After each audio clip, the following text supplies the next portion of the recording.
EMDR is a tool similar to talk therapy and so on. So staying on the topic of EMDR for a little bit longer is, what's your approach? How do you use it? Right. There seems to be a number of ways that professionals are taking it up. Because it's so new, 30 odd years, it's getting traction, it's getting known in the popular awareness.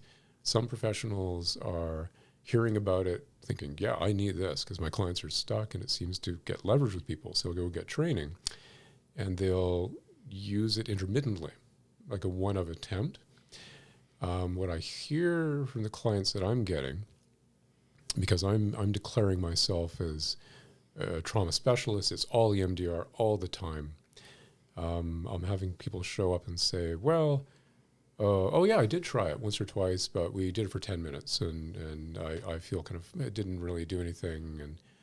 And there's some folks that are doing it full time and may or may not be doing it in a fairly directive, or is that the right word?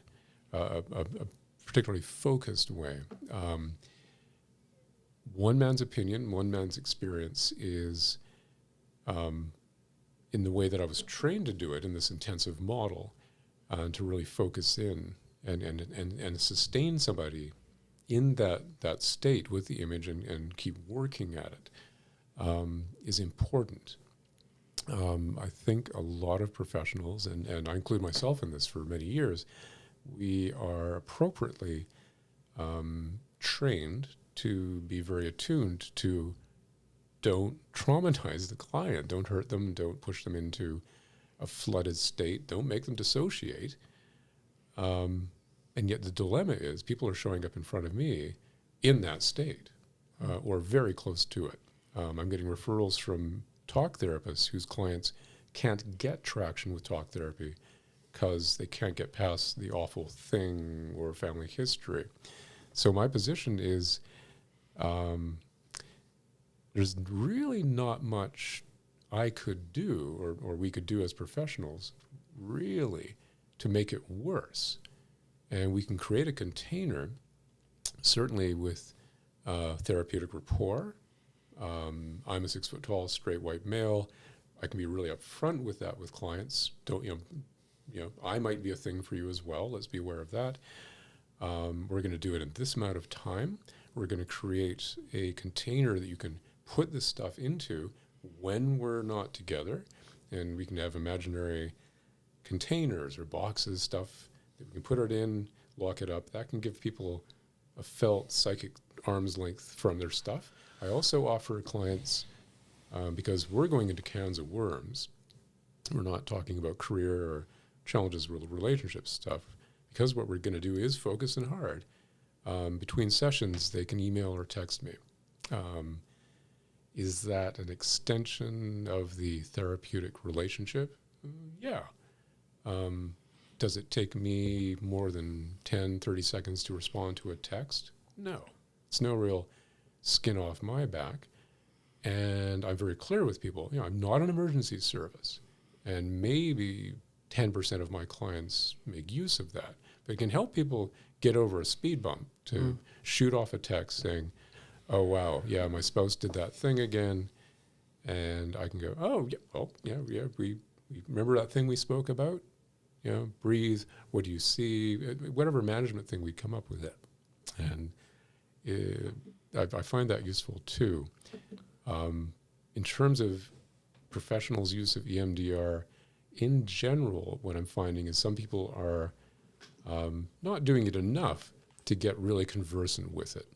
And so if you get some real momentum with it going, you can get tuned into some of the subtle stuff that happens within the EMDR. There's definitely a pacing component to it. Part of the EMDR training is looking for and being able to spot, okay, is it done? Is it really done? So we're checking in once in a while. Okay, that thing with the carpenter and that thing they ripped you off. Start at an 8. Let's set it aside for a second. Just let your mind glance over the image that represents it. Where does it land now? Oh, 4. Okay, let's add a 4 now. What keeps that from being a 0? And often the response is, I don't know, or I'm still pissed at them. Well, I have a question about that, and you brought that up. It's well, that's a question I'd written out, and it seems that from a personal standpoint, personal perspective, talking your trauma out would be better than not talking about it. That's first and foremost.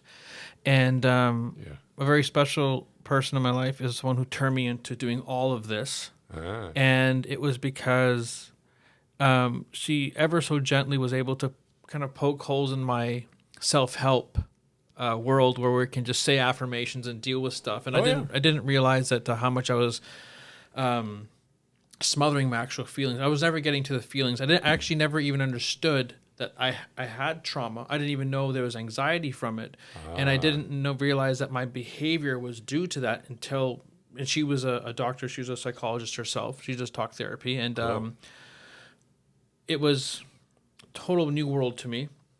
So there I am on the outside, and the image I'll kind of create is you guys are a mall, all modes of therapy. You have your EMDR, you have talk therapy, you have a whole mall, and I'm on the outside. And I'm telling people, hey, listen, this whole trauma thing, once you deal with it and heal, my God, life is amazing. I've had a great 4 or 5 years of just a really kind of quiet, good, clear life, and responsibility.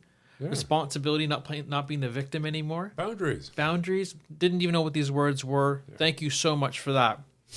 Mine came through talk therapy with my therapist, I think 3.5 months into it. And finally, when he looked at me, he said, I want you to know you're not the victim. My head exploded. And my first thing was, why didn't you tell me this 3 months ago? It's a dilemma. And it's like, and I didn't realize there's a process that they're going through. So that's the talk therapy. Yeah, and then, so I go back to, I'm standing outside this mall, of this building, and there's people are coming up to me. I'm making this scenario up, and they're saying, hey, listen, I don't want to do 3-4 months of therapy. I'm like, oh, there's this thing called 3 years. Or 3 years. And he had said 10 years. And we're outside this place, and some of us don't even want to deal with it. Some of us, like I was completely either ignoring it. And then there are some people that, okay, I want to deal with it. But I want to know the fastest way because I want to go through it and come out the other side. And for me, I think I took the ugliest path, but I felt the most effective for me was talking piece by piece about what had happened. Yeah. We went through a process, and it did wonders for me. At the same time, there are different ways of doing this. And getting back to the theme of the whole podcast is that to share this information for my folks that are on the outside that may be dealing with trauma, bringing guests on that have their angle on how they help you deal with trauma. Yeah. And so with that said,